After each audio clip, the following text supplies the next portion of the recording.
안녕하세요. 저는 천안에서 신령님 모시고 있는 태의선녀라고 합니다. 현관에 네, 두지 말아야 될 물건들이 있어요. 있죠. 의외로 많아요. 현관에 두지 말아야 될 물건들.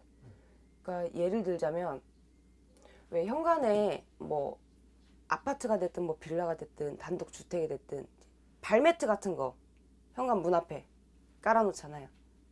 발매트도 꽃무늬가 들어가 있다든지 너무 화려하거나 조잡스러운 무늬가 들어가 있는 발매트는 좋지가 않아요. 뭐요? 집안의 기운을 오히려 더 이렇게 엉키게 해놔요. 그러니까 현관의 발매트는 그냥 딱 단색으로 깔끔한 거, 그런 색의 계열이 좋고, 그리고 선인장, 화분을 놓는 건 좋은데 선인장은 안 놓는 게 좋고요. 또 숯, 선인장은 집마다 다 있어요. 저희 집도 현관에 선인장 있는데. 선인장은 베란다로 빼시거나 단독주택 같으면 마당에 두시는 게 훨씬 좋아요. 왜냐면 선인장은 말 그대로 이렇게 뾰족하잖아요. 모서리가 이렇게 뾰족하게 있는 물건이 현관에 그렇게 있으면 좋지가 않아요. 그래서 화초나 이제 뭐 화분 같은 거 공기 정화시켜주는 화분 요즘에 그런 거 많잖아요. 그런 거를 두시는 게 훨씬 좋아요. 집안의 기운을 바꿔주는 거. 현관 어쨌든 안 좋은 애군이 나가고 뭐 복이 들어오고 어쨌든 현관에서 다 모든 게 들어오고 나가고 하잖아요. 사람도 마찬가지로. 그렇듯이 현관에 두지 말아야 될 거는 선인장, 그리고 발매트는 조잡스러운 거나 너무 화려한 무늬가 들어가 있는 건 좋지 않아요. 또 있어요? 또 현관에 두지 말아야 될 것들. 신발은 신지 않는 신발은 다 신발장에다가 넣어 놓으시는 게 좋아요. 왜요? 신발이 현관에 신지도 않는데 너무 이렇게 지저분하게 많이 신발이 이렇게 나와져 있으면 옛날 어르신들이 말씀하시기를 귀신이 타고 논다. 그 신발에서. 이 신발도 신어봤다. 저 신발도 신어봤다. 신발에는 안 좋은 기운을 거의 이제 그 신발로 5만 군데를 돌아다니잖아, 사람들이. 그렇기 때문에 안 신는 신발은 정돈을 해두시는 게 좋아요. 신발장이 있으면 신발장에 다 수납을 해놓으시는 게 좋아요. 그래서 그날 신고 나갈 것만, 그리고 나갔다 들어오면 바로 또 신고 나갈 게 아니면 뭐 신발장에 정리를 해놓으신다든지 그런 게 좋고. 집에 보면 대부분 정말 많은 게 뭐냐면 자전거. 자전거요? 문 앞에다 그냥 다 거의 한 반은 막아 놓을 거예요. 자전거들이. 안 좋아요.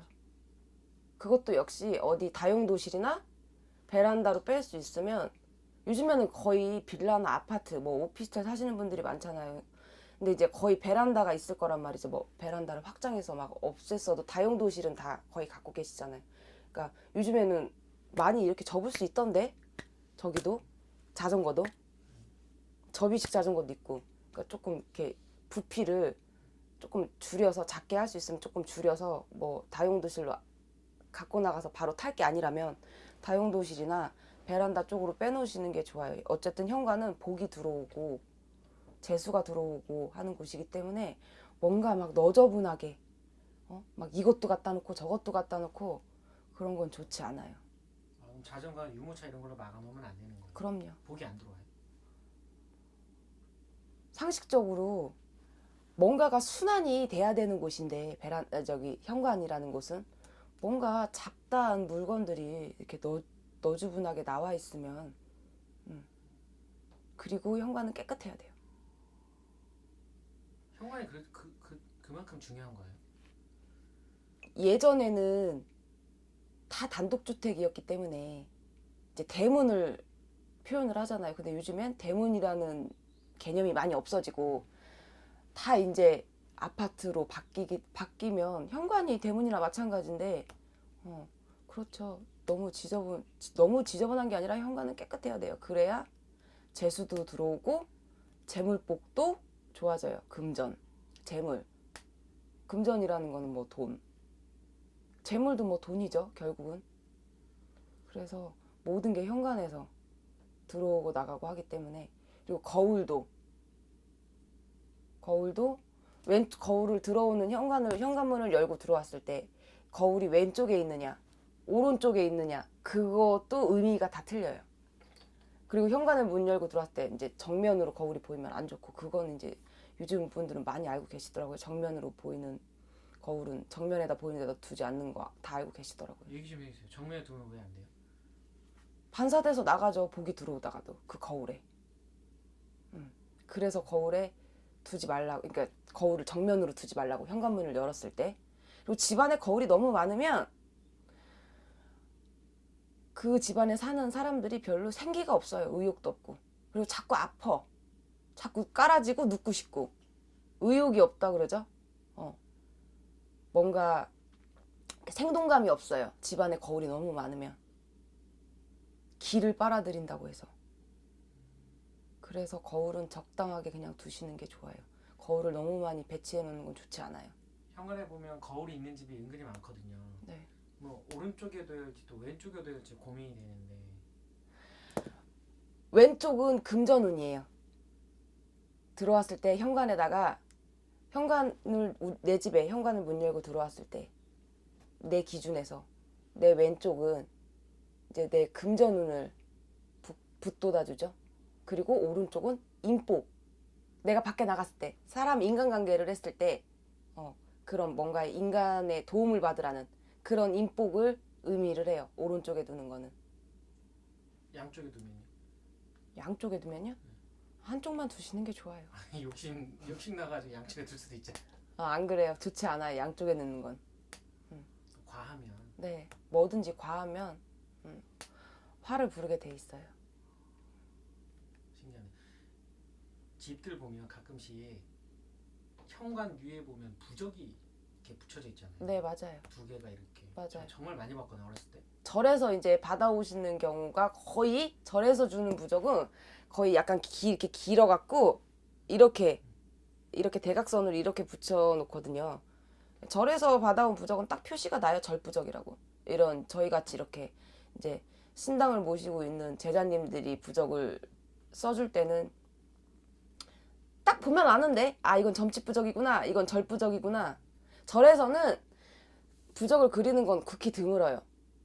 다 이제 기계로 찍듯이 그렇게 나오죠, 절부적은. 근데 이렇게 신당을 모시고 있는 제자님한테 부적을 내려서 받았을 때는 저희 같은 경우는 기도를 하고, 할아버지가 이제, 저 같은 경우는 다른 분들은 어떻게 하시는지 모르겠어요. 저 같은 경우는 솔직히 부적을 쓰는 시간, 뭐 누구는 자시에 써야 좋다고 하는데, 저 같은 경우는 할아버지가 불현듯 갑자기 있다가도 부적 쓰자 하세요.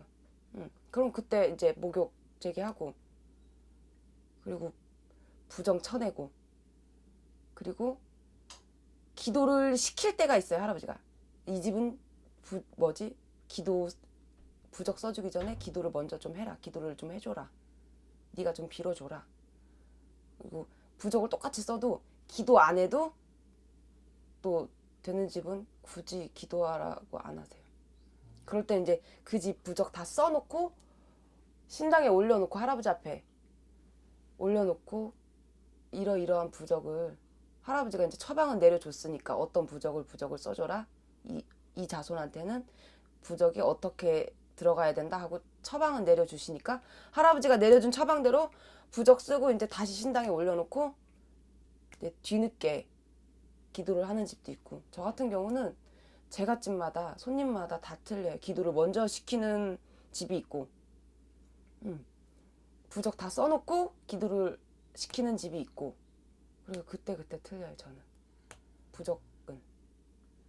현관에 붙이는 부적이 있고 네. 방에 붙이는 부적이 있고 다 다른 거예요? 네. 붙이는 곳에 따라서? 다 틀려요. 주방에 붙이는 부적이 또 따로 있고. 그냥 현관에 딱 붙이면 다 끝나는 건 아니에요?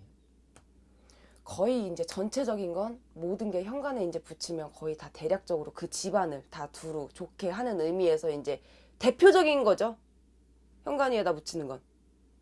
그리고 이제 그렇게 해서도 뭐가 안 돼서 조금 더 깊숙이 들어가서, 예를 들어 주방에 탈이 났다든지 그러니까 옛날 같으면 조항이라고 하죠.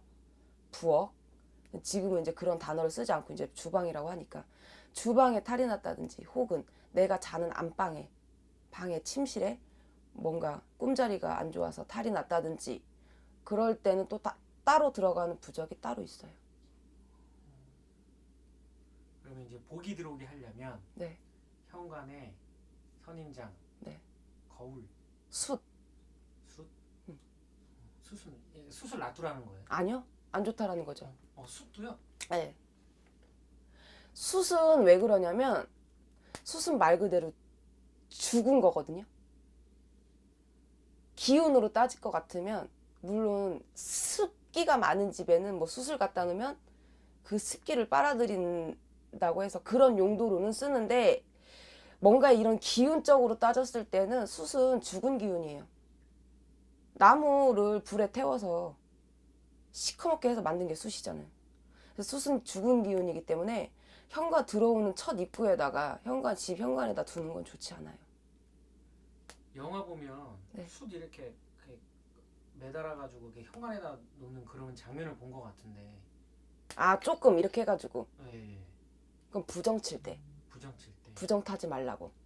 뭘 이제 뭐 들어오지 말라고. 애기 악기가 들어오지 말라, 이런 거. 애기 낳았을 때 옛날에는 새끼줄에다가 집 이렇게 새끼 꼬아가지고 뭐 이제 빨간 고추, 홍고추, 뭐 숯 해가지고 이제 삼신 부정 타지 말라고 애기 난 지 얼마 안 된 집에는 이렇게 쳐놓거든요. 문에다가 대문에다가 쳐놓고 방문에다 이렇게 쳐놓고. 근데 요즘에는 거의 다 병원 가서 낳고 그런 문화가 없어졌기 때문에 이제 그렇게 그런 용도로 쓰이긴 하는데 그거는 요만큼이잖아 말 그대로 조금 이제 새끼줄에다가. 근데 숯을 갖다 놓으시는 분들 보니까 막 이렇게 한 무댕이 이렇게 해가지고 현관에다가 놓으시는 분들이 있어요. 근데 그렇게 많은 양은 들어오는 현관에다 놓는 건 좋지 않아요. 은근히 현관에 두지 말아야 할 물건이 좀 많네요. 네, 의외로 많아요. 현관에다가. 그리고 꽃, 조화는 현관에다가 안 놓으시는 게 좋아요. 왜냐면 생화는 시들면 솔직히 계속 놓지 않잖아요. 보기로 유관상도 좋지 않고. 그래서 시들면 때가 지나면 이제 뭐 없애거나 버리거나 하는데 조화는 있는 그대로 계속. 근데 조화가 집안에 들어오거나 화장실에는 괜찮거든요. 근데 조화가 또 집안에 조화꽃이 쓸데없이 너무 많아도 안 좋아요. 그냥 뭐 분위기상 뭐 그냥 한두 개 정도 인테리어상 이렇게 소품으로 갖다 놓는 거는 포인트를 주기 위해서 놓는 거는 괜찮은데 또 막 조화꽃을 정신없이 막 여기저기다 막 놓는 분들이 안 좋아요. 왜냐면 조화꽃은 귀신이 타고 놀아요. 일반 사람들 눈에는 보이지 않지만 저희 같은 이런 신의 제자들 눈에는 보여요. 이렇게 신도들 집에나 이렇게 개인적으로 뭐 사적으로 아는 집에 이렇게 놀러가 보면 막 조화꽃이 막 정신없이 있는 집이 있거든요. 별로 좋지 않아요. 그 집에 사는 사람 역시도 정신없이 살고. 그래서 그런 건 좋지 않아요. 그냥 현관에는 차라리 그러니까 꽃 말고도 화분 같은 거 있잖아요. 공기 정화시켜주는 그런 게 좋아요. 그리고 소금 갖다 놓으시면 좋고 굵은 소금, 왕소금 대접에다 떠서 신발장에다가 넣어 놓으셔도 되고 유관상 이렇게 보기에 좀 그러면